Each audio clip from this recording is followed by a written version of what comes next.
Please state your name. Nettie Hogue Spillman. All right. Derek Spillman. Okay. Today's date is March 8th, 2024. The time is 3:57.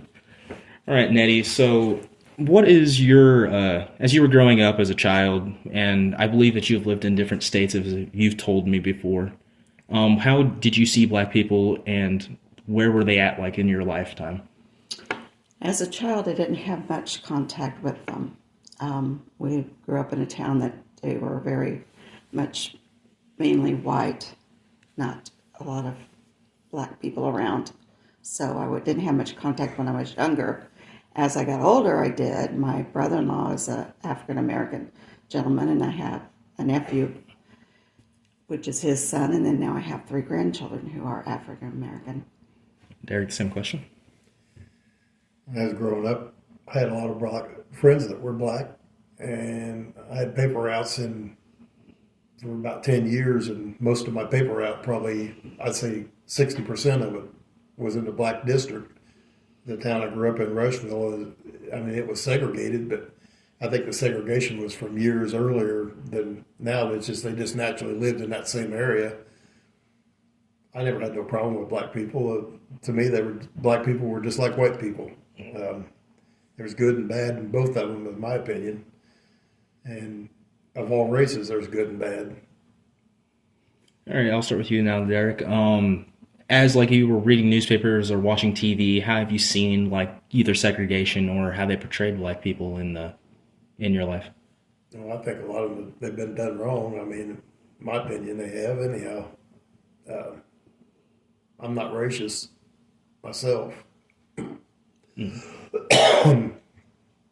Same question. How do I view? What was it again? Repeat It would be in your lifetime, how in like newspapers or movies or TV shows, how have black people been portrayed to you?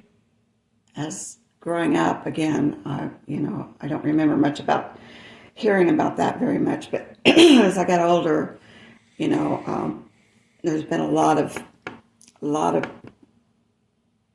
hate crime in the papers and pointing out to because of their skin color. But racism is taught. It's not something that's naturally there. It's taught by the way we are raised up.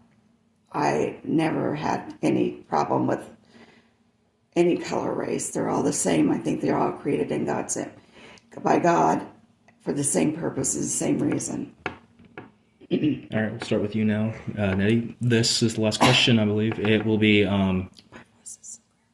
if there's one thing that you could say back then or for future generations that could help stop or resolve racism or improve the point of view of black people in the people's eye, what would it be?